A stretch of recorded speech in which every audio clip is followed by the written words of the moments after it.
ნამდვილად ძალიან რთულია ყველასთვის, მაგრამ ახლა სიჩუმე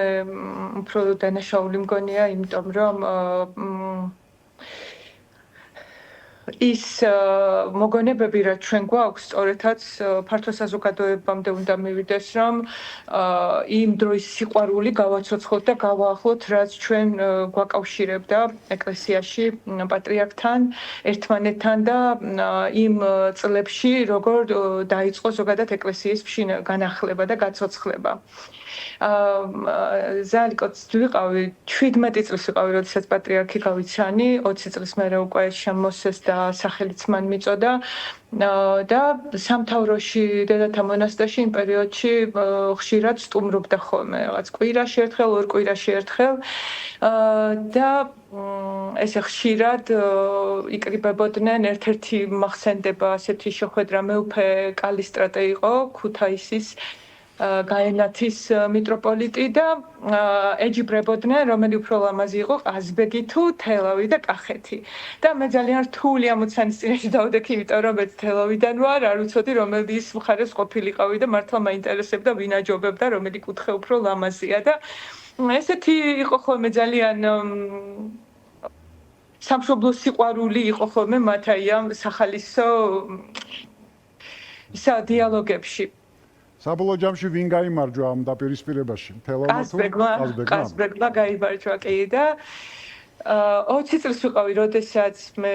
შემოსეს და აი მახსოვს რომ უწმინდესი როგორ ვიყურებდა, ვაკვირდებოდა ყველას იცით და ისეთი გაღიმებული და აი დამაჯერებელი მზერავი გძენი რომ მივხვდი რომ ჩემს არჩევანს ენდობოდა და აი საფუძველშივე ძალიან დიდი ძალა და ჩემ თავში რწმენა განიმტკიცა და მომცა მან აი ამ მზერით როგორც ჩვენ ვიყურებდა. იყო აი დღესასწაული შეგრძნება იყო და თვითონ მანდილი უკვე სამთავროს იღუმენია დედა ქეთევანმა დამაფარა. იქიდან გამოსული სხვათა შორის მამა გაბრიელი შემხვდა უკვე სატრაპეზოში და ეს ვისავ ხედამ მომიყვანეთ აქ და რომ მივედი დავიჩოქე და ასე 3-ჯერ თუ 4-ჯერ მიხუტებდა გულში და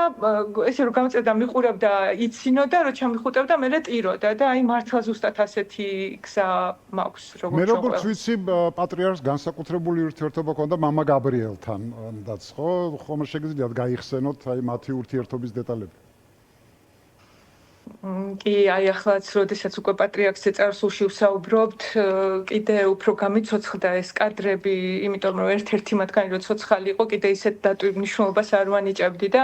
მახსოვს რომ სამთავროს აივანზე იყო უწმინდესი, ესეთი ბედნიერი გადაბრწყინებული უყურებდა, ქვემოთ იყო სატრაპეზოს პირდაპირ მამა გაბრიელი და რაღაცას ლაპარაკობდნენ, რომ გაბრიელ, რატომ გადაიტანე ის ხატი, არ მოგეწონა იქიდან და არ მომეწონა თქვენ უწმინდესობო და ოღონდ თან ეცინებოდა და ესე უყურებდა რომ ვითომ მეურჩებოდა და სინამდვილეში მოტრიალდებოდა და ზუსტად იმას აკეთებდა ხოლმე რაც ანუ პატრიარქის სურვილი როგორც იყო და არასდროს არ გადასულა მისინების წინააღმდეგ რასაც მე შევსწრები ვარ. გასაგებია როგორი იყო პატრიარქი ურთიერთობაში მონაზონებთან? იმიტომ თქვენ ამბობთ რომ ხშირად ჩამოდიოდა მონასტერში თქვენს მოსანახულებლად, აი პირად ურთიერთობაში როგორი იყო თქვენთან? უწმინდესი პატრიარქი იცით რა არის ახლა მიცვათ ვიტყვი რომ სულ ვარჩევ ხოლმე უწმინდესით მოვიხსენიო პატრიარქით თუ აი დღეს მაგალითად როგორი მე არ მინახავს სხვათა შორის სოციალურ ქსელებში მაგრამ რაღაც სხვადასხვაობა გაჩნდა თურმე საზოგადოებაში მორიგი მიზეზია მაგრამ ძალიან საფრთხილო თემაა ზოგადად ეს ხო რომ ამას ისტორია შეაფასებს ვინ და როგორ ჩვენ ახლა ვსაუბრობთ ძალიან დიდ ისტორიულ ფიგურაზე ხო ძალიან დიდი რომელსაც ყოველთვის იქნება ასთა სხვადასხვაობა, მაგრამ აი მე პირადად რაც მინახავს ჩვენთან ურთიერთობაში. თუ კი ოდესმე რამე პრობლემა მქონდა, ყოველთვის მიწევდა უწმინდესთან მივდიოდი ვიცოდი რომ იქიდან წამოვიდოდი უკვე პრობლემების გარეშე და თანადგომას გამომაყოლევდა. აი არც ერთი პრობლემა მის გარეშე არ გადამიწყვეტია მართლა. და ყოველთვის იყო ძალიან ფრთხილი, ძალიან კაცმოყვარე მისი პოზიცია და ყოველთვის აი ჩემი ინტერესებიდან ამოდიოდა. და იცით რა გამახსენდა კიდე რომ ერთ-ერთ საუბარში აი ხშირად იყო ხოლმე ძალიან ხშირად რომ ვისხედით სამთავროში ეზოში და გვიყვებოდა ისტორიებს ისეც ასე შეგვაგონებდა რომ აი პირველი ნაბიჯები იყო მაშინ მონაზვნობის და რაღაც გვერდით გვედგა ძალიან და თქვა რომ ისეთი განათლება უნდა გქონდეთ თქვენ ისე უნდა განვითარდეთ რომ არწივის სიმაღლეზე შეძლოთ აფრენა რომ ამაღლდეთ პრობლემები მოვლენებისგან და ზემოდან დახედოთ და სულ მეკვირს ხოლმე იცით რომ აი ძალიან ბევრ საკითხზე ვიცი უწმინდესის ისეთი ლიბერალური ცუდი სიტყვა გონიათ ხოლმე რატომღაც დამოკიდებულება ჩვენ აი ამას გვასწავლიდა რომ უნდა გვესწავლა განვითარებულიყავით მე პირადად საბერძნეთში როდესაც წავედი სასწავლებად უშუალოდ ამისი მოწვე ძალიან ბევრია სამების საკათედროს ქვემოთ ახალგაზრდულ ცენტრში დავდიოდით და პირადად რო ვთხარი რომ უნდათ რომ იქ მონასტერში მე რო უნივერსიტეტში ჩავაბარო და ვისწავლო მოტრიალდა და აი რასაც მაკურთხებდი მართლა ისე გადავწყვეტდი და მითხრა რომ კარგია კარგი იქნება ანუ ძალიან გადავწყინდა რომ გაიგო უნდა მესწავლა ანუ ყოველთვის მომხრე იყო სწავლის და განვითარების ეს ჩემთვის იყო ძალიან მნიშვნელოვანი. ასევე 2008 წლის ომში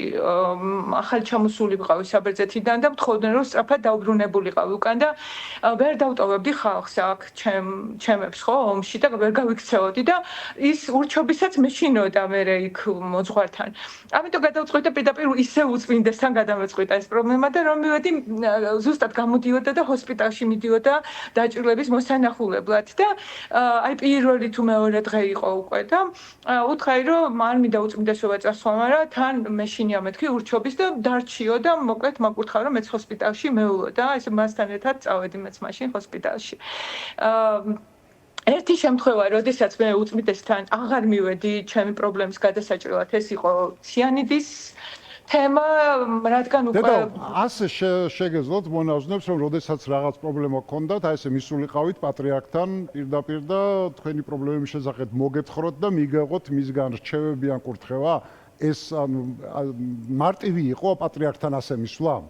იცით რა, აი მე რომელ წლებზე დაწყვები, მაშინ ძალიან ცოტანი ვიყავით ჩვენ და სულ სხვა რეალობა იყო ვიდრე ახლა.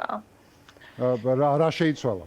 ბევრი ცოტა ვიყავი, ძალიან ცოტა ვიყავით, ანუ რიცხობრივად გამრავლდა მონასტრები. აი მაშინ როცა ვყვები ვიყო მარტო სამთავრო, ბოდბე, ჯიხეთი, ფერისცვალების, აი თითზე ფოკა გაიხსნა მერე, თითზე ჩამოთვალ მონასტრები იყო და სულ 30 ვიყავით ალბათ მონაზვნები და რა თქმა უნდა ეს უფრო ახალგაზრდა იყო და თვითონ ვერთვებოდა, იცით აი ჩვენ სისუფთავე იყო თუ არა, წესრიგი იყო თუ არა, ლოცვები როგორ ტარდებოდა, ძალიან იყო ჩართული ამ პროცესებში, ანუ მონაზვნობა როგორ ვითარდებოდა. და აი ლოცვებს რას ვკითხულობდით, რას გამოვასწრებთ, ყველაფერი უწმინდესთან წყდებოდა იმ პერიოდში. ანუ პირადად იყო ჩართული ამ პროცესში. დიახ, და აი ბოლოს უკვე როცა არ მივედი, ეს იყო რომ მე უკვე ასაკში იყო და არ ვიყავი დარწმუნებული პირადად მასთან მომიწევდა საუბარი თუ რომელიმე წარმომადგენელთან და ვინ გადამიწყვიტავდა და აი მაგ დროს უკვე მე ჩემი ბოლო პრობლემა უწმინდესამდე უკვე აღარ მიმიტანია სამწუხაროდ. არც გაუგია ამ პრობლემის შესახებ შემდეგ. იცით რა, არ ვიცი უკვე მე აღარ ვიცოდი რამდენად შესძლებდა მე პრინციპში ტვირთიც ავარიდე რა უკვე სულ სხვა რეალობა იყო და ის პირადი დიალოგი შეიძლება არც შემდგარიყო და მოვარიდე კიდეც ალბათ. დიდი მადლობა დედა